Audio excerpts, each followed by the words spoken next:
Hi, this is Dr. Adam Van Wert at Wilkes University's School of Pharmacy in Wilkes-Barre, Pennsylvania, and I'm just going to talk quite briefly, really in a nutshell, about spasmolytics, which can also be considered skeletal muscle relaxants.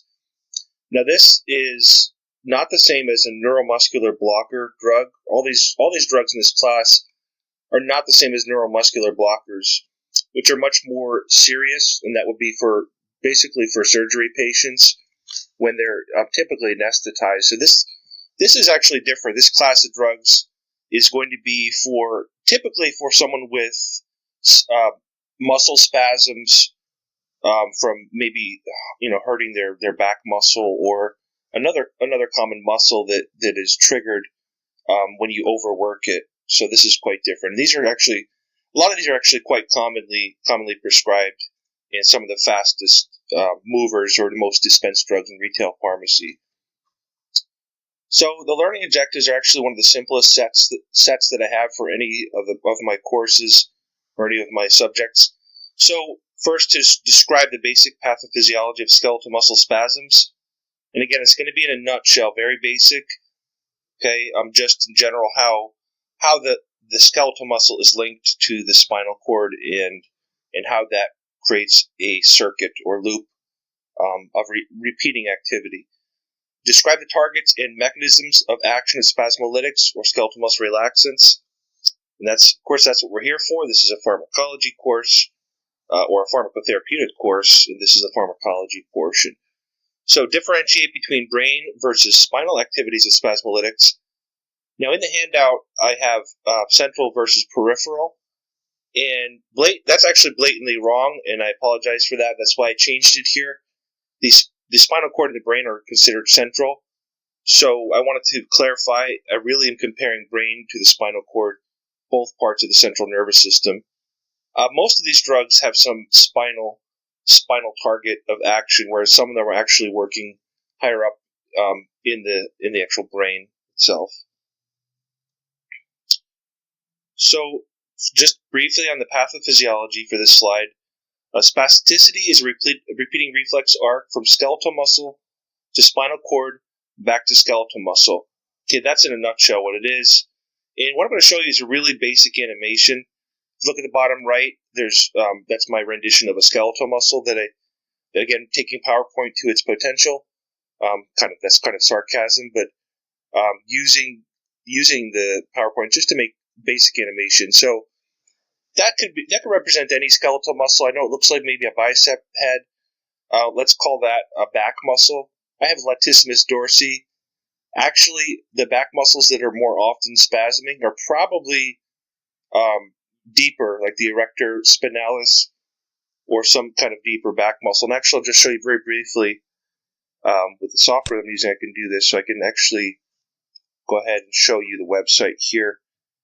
This is just an example of some of the main muscles that are deeper, kind of under the lats.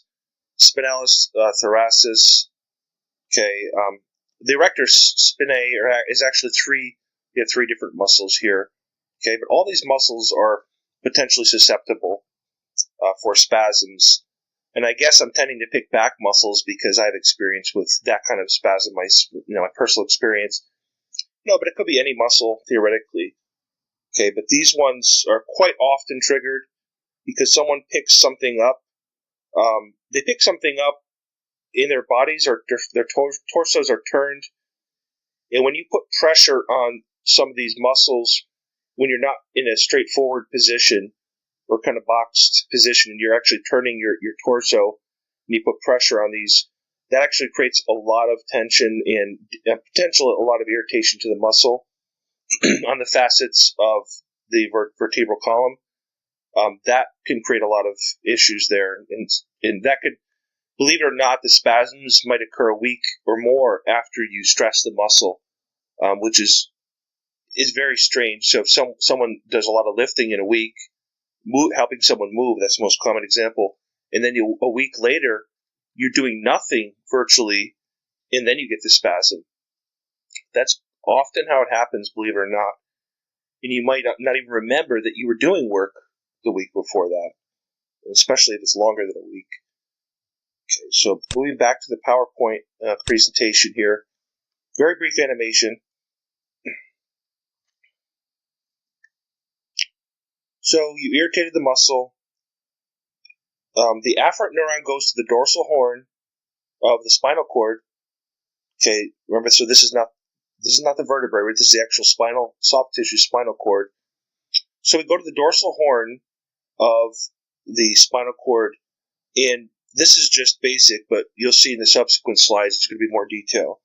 Okay, and the general hypothesis, and actually it's more than a hypothesis, it's been somewhat proven in terms of how this works, is you have an afferent signal that then basically triggers back, goes all the way back to the muscle on the ventral side of the spinal cord, goes back to the muscle to tell it to contract, okay, and it kind of becomes repeating because the muscle contraction is quite severe, and that can actually cause more damage and irritation.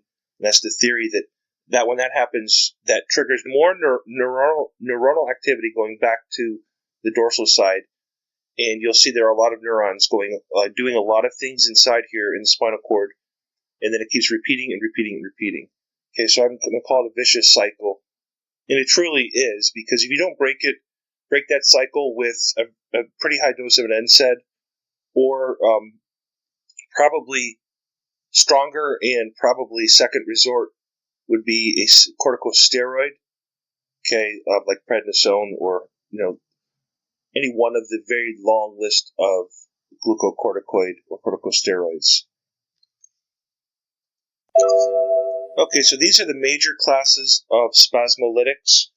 Okay, we have brain-targeted, spinal neuron-targeted, and skeletal muscle-targeted.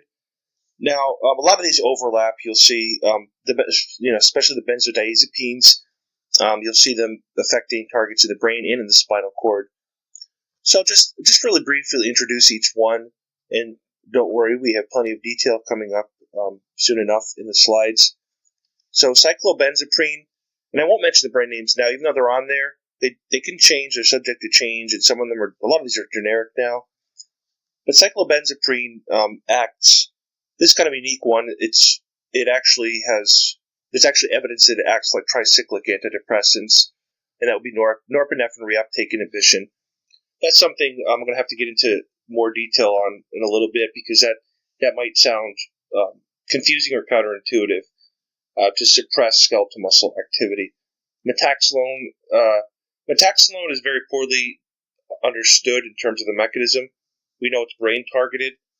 Benzodiazepines, we know, of course, quite a bit about those. They enhance GABA subtype A receptor response to GABA or gamma aminobutyric acid.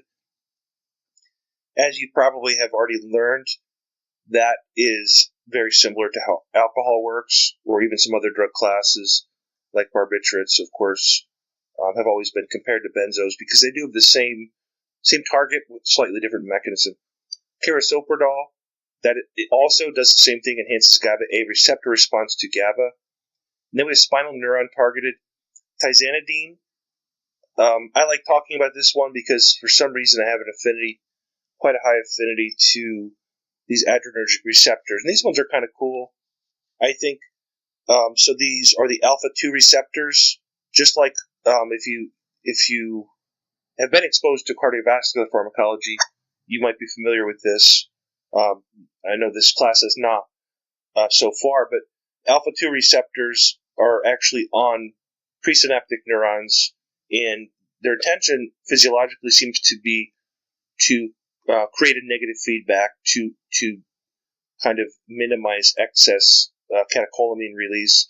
So we can exploit that with the drug by binding to it, activating the alpha-2 receptor, and actually then suppressing release of certain neurotransmitters that you'll see later. Baclofen activates GABA B receptors. I have an animated slide on all this, so don't worry. Don't worry about trying to understand it now. Benzodiazepines, they enhance GABA A receptor response to GABA. Same thing in the brain as in the spinal cord, vice versa. Carisoprodol, same thing, brain and spinal cord. It works on the same receptor in both sites. one that I don't want to fail to mention this. It's not that you see this, you don't really see this in spasms, but it's something that you may not really see in the other pharmacotherapy courses. So I wanted to make sure I mentioned it. Dantrolene is blocking the ranitidine receptor. This is the only one that, at least that I'm aware of, that's actually directly working in the skeletal muscle itself and not in a neuron. This actually blocks the ranitidine receptor that we've all learned about in anatomy and physiology, and it blocks that in skeletal muscle, reducing the contractile strength by reducing calcium release. So blocking the ranitidine receptor actually reduces the amount of calcium that can get into the cytosol, and that thereby decreases the contractile force. That could be used in, for instance, neuroleptic malignant syndrome, where someone has persistent muscle tetany, and they can actually get hyperthermia or malignant hyperthermia from muscle tetany. So it's a very specific indication for that drug. Okay. So here is my homemade slide, taking PowerPoint to its potential again. Okay, so first you can see at the top left here, I have the main drug classes, or at least, sorry, the main drugs that work actually at the level of the brain. So cyclobenzaprine, metaxalone, benzodiazepines, and carisoprodol. And please don't worry yet about, or don't be concerned about understanding their effects yet. I'm going to get into that in a little bit more detail later. Okay, and I'll be the first to admit that our understanding of their mechanisms in the brain is relatively poor. We know a little bit about what they do. We probably know, there are probably a lot of other things that we don't know that they do in the brain. Okay, so we have, I want to make this kind of a simple pathway, something like a starting point that we can rely on here. Okay, so I guess in other words, what I mean is a very complex slide, and I just wanted to have some kind of starting point to kind of orient you, and so we don't get kind of buried in the details in the very beginning. So starting with something kind of simple, if you look down bottom right, we have muscle inflammation and contraction. That's really the starting point here. So this means you're overworking a muscle, basically, or you're using a muscle in a position of, like I said, if you're turning your body and using a back muscle when your whole torso is turned, stressing that muscle gives you a higher risk of actually irritating, causing damage to the muscle. So the theory here is that the muscle gets damaged, and that actually irritates the nerve. Okay, and that nerve irritation is sensed by the neurons in the muscle. Those neurons can actually do a few different things. One of them is actually travel eventually to the brain through this spinal thalamic tract. Okay, and that the intention there for your body is to tell you that there's something wrong by triggering a pain response. So that's the pain response, and I'm not going to talk a lot about that. I'm going to talk about how the medications that we have here, they may not directly affect pain, but they're affecting this repeating loop, right? This cycle that we want to try to inhibit that with these drugs. And if we can stop this cycle, then actually we can stop the pain.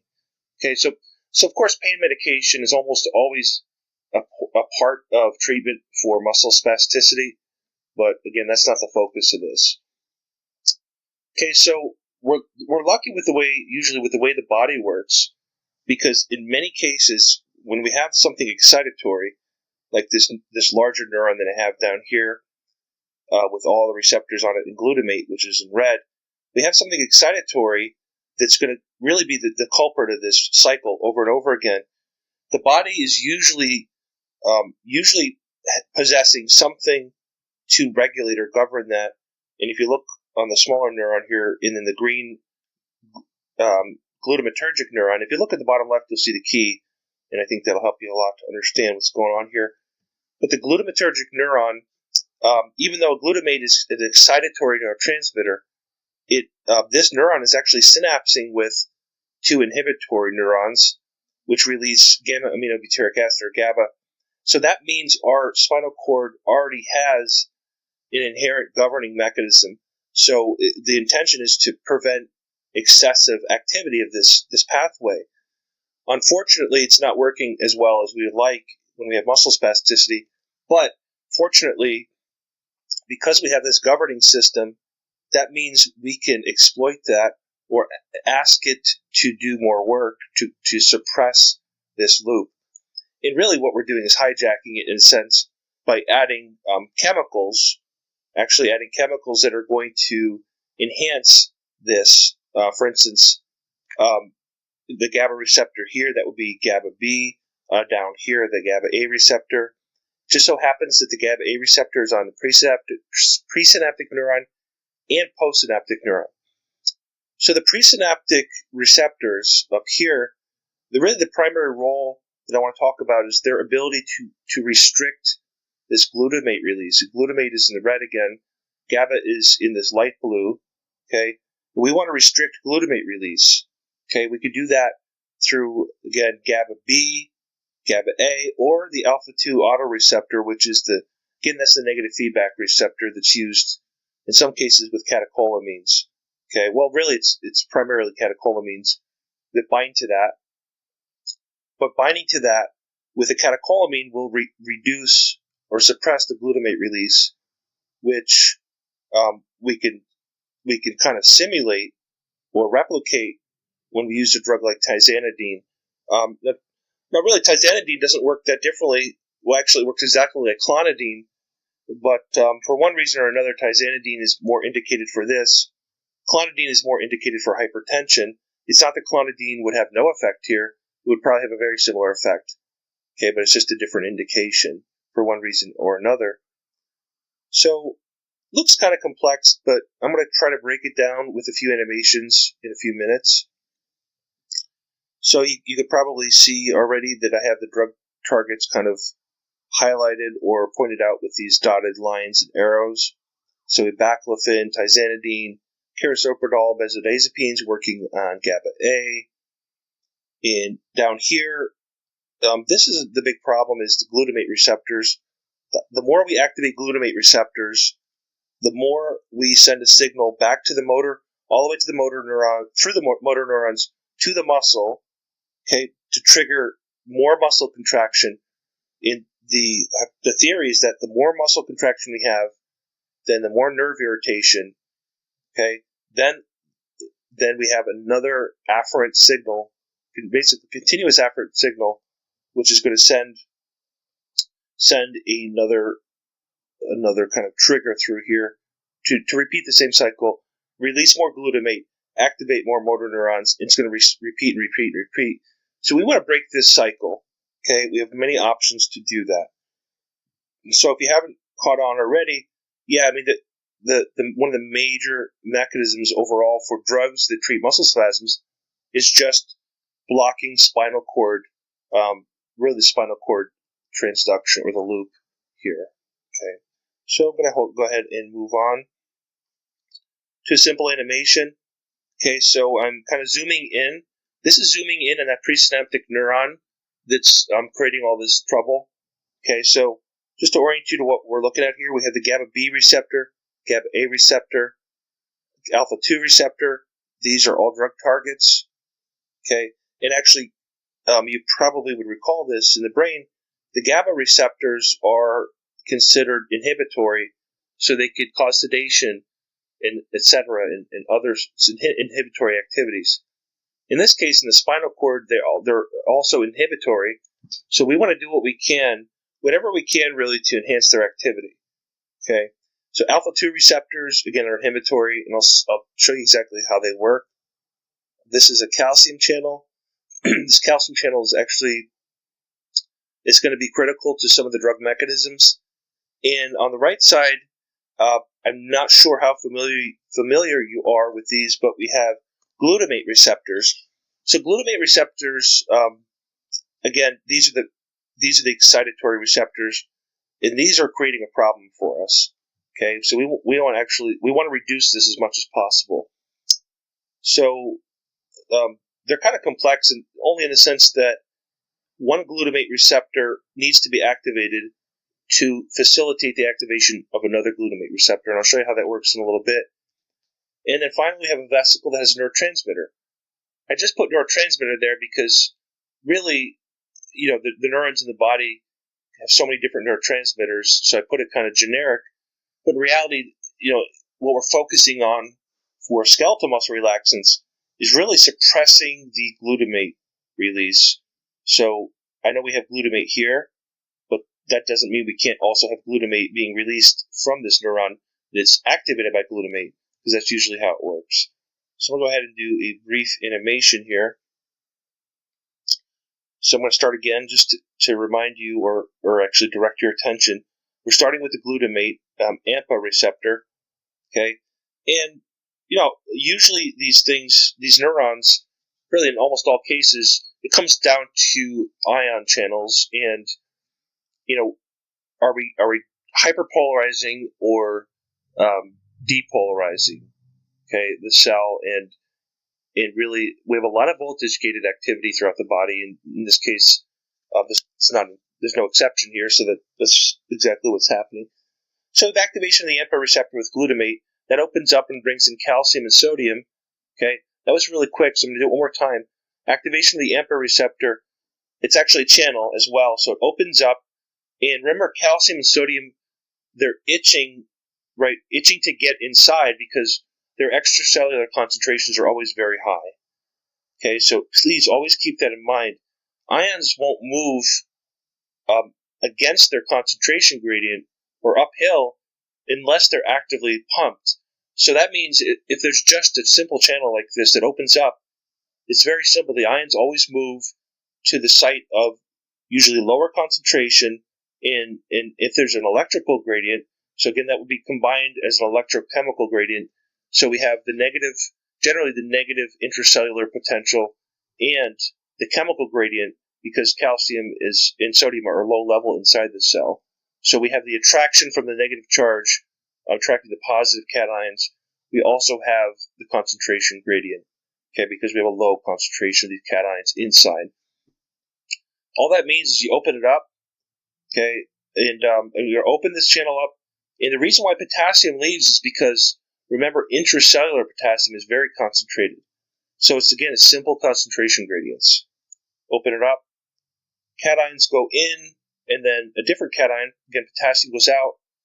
Now, the way these work is that the cations that came in are actually necessary to prime the NMDA receptor for activation. It's a little bit, a tiny bit complex, but hopefully the animation makes it simpler. When those cations come in, they actually change the conformation of the NMDA receptor, and that's making it poised to bind to glutamate. Okay, so it can't really bind to glutamate until we have enough positive potential. Technically, the cations have to be elevated for this to happen. So the conformation changes. You saw right there. Again, I'll do it one more time. Conformation changes. Then glutamate can bind, and then we have actually more cations. So the body does this quite often, where one influx of a cation will kind of accelerate or enhance influx of, in many cases, the same cation through another source. A great example is calcium coming in the cardiac muscle and triggering more calcium to come into the cytosol from the sarcoplasmic reticulum. But that's kind of another topic, so I won't go into too much detail there. So that's the first step. When glutamate activates this neuron, these receptors, we get all these cations, and that means we are depolarizing, right? We're going to depolarize that cell, that neuron. And when that happens, that is not really unlike cardiac muscle. Of course, we're talking about a neuron here, but it's not that different in the sense that when the cations come in, we are actually opening up a voltage-gated or voltage-dependent calcium channel. So the way that works is that we get enough cations inside, it actually changes the conformation the conformation of the proteins in the channels, okay, to bring in then more calcium. So that means we're getting overloaded with calcium. Okay, we're getting a lot of calcium, and I simplified it to some extent, to a great extent, actually, I simplified it, but the more calcium that comes in, the more vesicle release. This is a vesicle with neurotransmitter in it. So the calcium is critical for this vesicle fusion with the plasma membrane and then release of the neurotransmitters. And in this case, I want you to assume that's glutamate, because that glutamate will bind to the postsynaptic neuron and its receptors there, and then that's going to go to the muscle, and then it's going to repeat over and over again.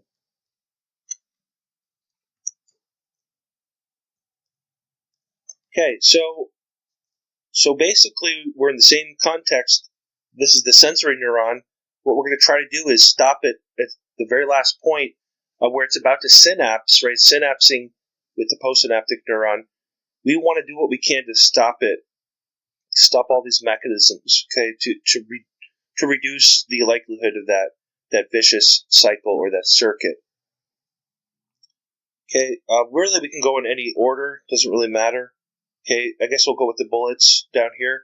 So when activated, the GABA A receptor, GABA B receptor, and alpha 2 receptors, just in a nutshell, to summarize this, they all hyperpolarize the neuron. Okay, so from a very simplistic perspective, we can just generalize and say, if something hyperpolarizes the neuron, as opposed to depolarizing it, that should reduce calcium channel activity. Because the calcium channels require depolarization or cations. If we either cause entry of anions or prevent the entry of cations, so by definition, then we're hyperpolarizing. We're keeping the cytosol negative. That actually prevents the calcium channels from opening, and that actually then prevents the vesicles from fusing with the membrane. So really, the upshot is we're blocking the vesicle fusion with the membrane, thereby blocking neurotransmitter release, particularly glutamate in this excitatory neuron. Okay, so I have a little animation here. I want to go ahead and start that again. So we have chloride. Remember, the GABA A channel is a chloride receptor. Well, I said that wrong. The GABA A receptor is a chloride channel. There you go. Okay, the GABA A receptor is a chloride channel, and it's a little bit complicated because it transports chloride, or actually it just allows it to flow because it's a channel rather than a transporter. But it also has a few ligands. One of the ligands, of course, is GABA, or gamma aminobutyric acid. Okay, so the GABA ligand is right here. This little white, kind of represented by this actually a light blue sphere or circle. That's going to come down and bind to its binding site. But these are complex because GABA binds, even in the presence of skeletal muscle relaxants like carisoprodol and benzodiazepines, they will bind in a different site than that which GABA binds to. And so what they actually do is instead of saying that they activate the receptor, they actually don't. What activates the receptor is GABA itself, so that's not changing, right? It's still activated by its natural ligand. Right? GABA binds to it and activates it, but carisoprodol and benzodiazepines enhance the activity of the channel, so they augment its function. So when you have carisoprodol or benzodiazepines there, they increase the chloride flux into the cell, okay, into the neuron. So I'm going to go ahead and do that. Say GABA binds, okay, channel opens, chloride goes in, and that's nice, right? That's nice for our purposes because we've, at that point, hyperpolarized or made it more negative. Okay, and the more negative, again, this is all of our cells for the most part. The more negative the intracellular space, the less likely that cell is going to do what it does. In this case, releasing a vesicle. Okay. Now look at the top here, we have the potassium channel. Okay, all the way up here, I'm going to immediately jump to this. So Tizanidine, okay, again, that's just one example of an alpha-2, and I don't know if I clarified, but that's an alpha-2 agonist. It's not an inhibitor. Again, an alpha-2 agonist, so it binds and activates alpha-2. I did not get into the signal transduction here because I didn't think it was necessary, but alpha-2 receptors will, okay, again, activate this potassium channel and simultaneously inhibit the calcium channel. So remember, again, the ions flow down their concentration gradient. So if we're blocking the calcium channel, we're not allowing calcium to come in. If we're activating the potassium channel, we're allowing potassium to go where it wants to go, and that means it's too crowded in there. It doesn't want to be in this crowded party. It wants to find kind of a relaxing, kind of more rural area, to speak in terms of different, personalities, right? If it had a personality, some of these potassiums, we can call them introverts, their energy comes from getting into a less concentrated space, right? Please bear with me. Some of my analogies come off the cuff, so they're a little strange. So potassium's coming out. It naturally wants to go out because there's a higher concentration inside, so it wants to get out as fast as it can. But long story short, that creates simultaneously from this, it's going to create a more negative potential, thereby hyperpolarizing, causing reduced release of glutamate. And glutamate is, again, excitatory. So we want to avoid release of glutamate. Potassium goes out, and that's it. Okay, that's really in a nutshell, that's what we're trying to accomplish. Hyperpolarizing as much as possible, okay, to prevent vesicle fusion and to prevent release of glutamate. So we're going to get into the specific drug classes now. Some of these are quite brief because you're actually going to be covering these drugs in some other PT courses or modules. So one of the more common ones for muscle spasms is diazepam.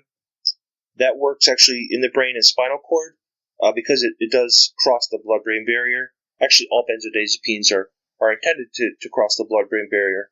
Okay, so it'll do that. So it works in the brain and spinal cord to enhance GABA-A response to GABA binding. Well, really, they say a picture's worth 1,000 words, so an animation is probably worth an infinite number of words. And if you look at the previous animations that I just went over, I mean, really, I don't need these specific drug-unique slides, but just in case it helps to have the text, I have that here. There's going to be a little bit more detail on some of the other drug classes. Okay, but we're going to enhance chloride entry. Then benzodiazepines are going to prevent calcium channel opening and prevent the release of glutamate. Okay, baclofen works in the spinal cord to activate GABA B receptors. It has some brain effect on GABA B, but less substantial than benzodiazepines. So I'm going to go back to the animation to show you, okay, what's going on. So I didn't have an animation for this portion, so that's why I want to go back to it.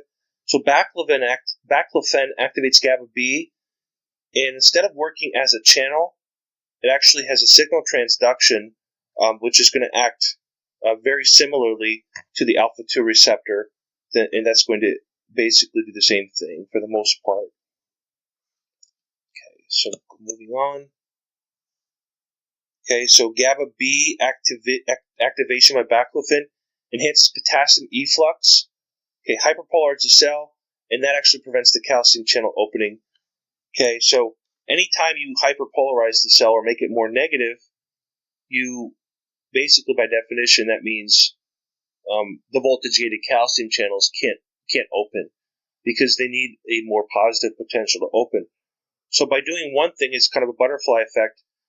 By allowing potassium out, you always are going to, at that point, prevent calcium channels from opening and prevent calcium from coming in. Okay, as long as you're getting enough potassium out, you also inhibit calcium from coming in because you're not activating the voltage-dependent calcium channels. Okay, you can give baclofen intrathecally. That avoids peripheral side effects, which is nice because intrathecally is basically going to be bathing the spinal cord in the drug rather than bathing the entire body in the drug. Okay, you've probably heard of epidural and intrathecal for many other situations. So it's really no different here. We're talking about introduction of baclofen really into the spinal fluid surrounding the spinal cord. It's very slow to leave the spinal fluid and can be effective then for severe spasms that are unresponsive to other therapies. So it's really nice because once it's in the spinal fluid, it's going to sit there and it has no rapid means of removal or elimination from there. And that's good.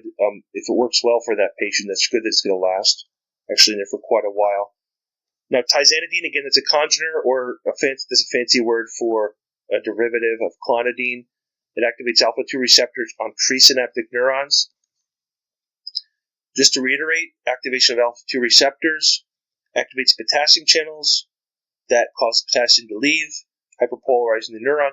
Inhibition of voltage-dependent calcium channels.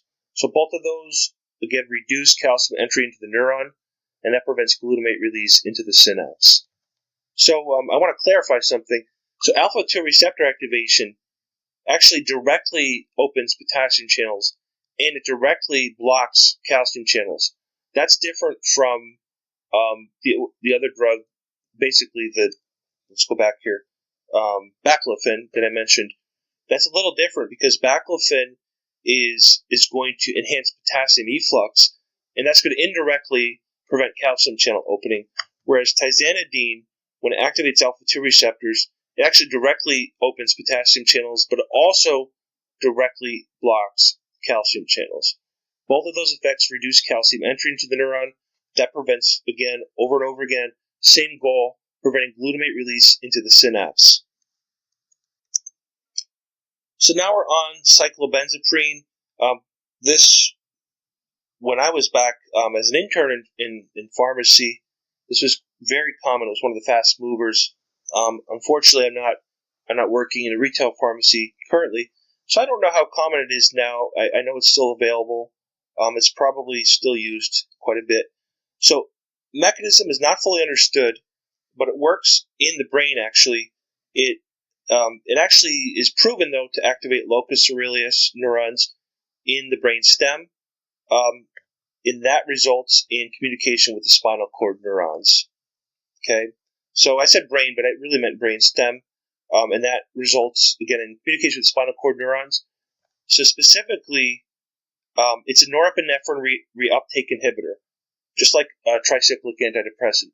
Again, it's a norepinephrine reuptake inhibitor, and that actually causes, by activating locus coeruleus neurons in the brain stem, okay, and it really does that. It appears to do that through norepinephrine reuptake inhibition. Activating locus coeruleus neurons in the brainstem causes increased norepinephrine release in the dorsal horn of the spinal cord. That actually means that the dorsal horn, right, is, if we go look back at the image, the dorsal horn is where we have sensation or actually receiving the nerve irritation signal. Okay, so remember when our muscles are spasming, the nerves are irritated, and that sends to the dorsal horn. That's the afferent or the sensory signal. So that's where this drug cyclobenzaprine appears to work. It works in the brain, but working in the brain, it actually sends a signal to the dorsal horn. Again, the dorsal horn of the spinal cord to increase norepinephrine release, and that in and of itself may not make a lot of sense, but if you remember, alpha-2 receptors exist there. Alpha-2 receptors appear more prominent in those presynaptic neurons, which presynaptic are really the dorsal horn neurons. Alpha-2 receptors appear more prominent there than the postsynaptic alpha-1 receptors.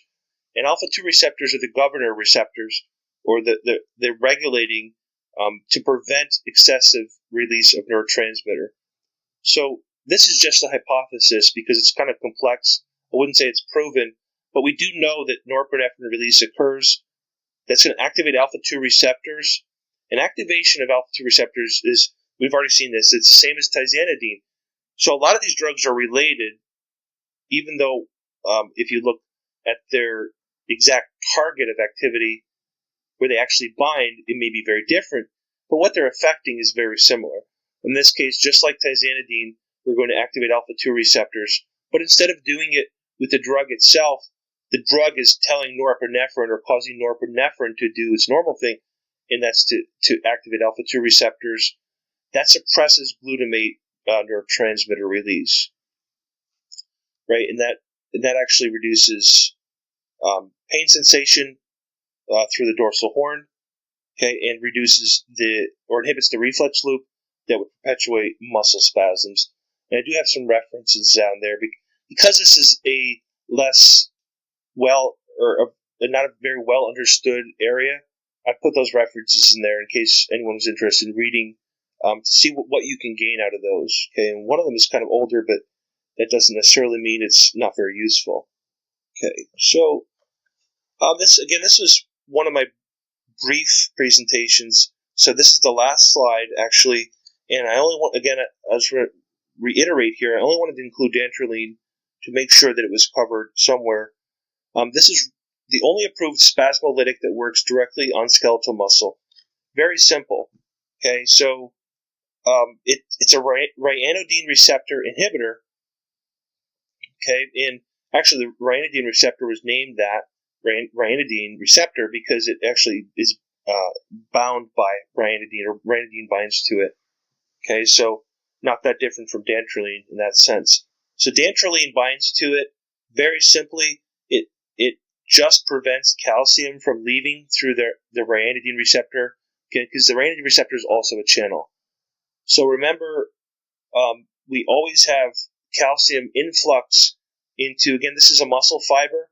Okay, we always have calcium influx into the cell from outside, from the extracellular space.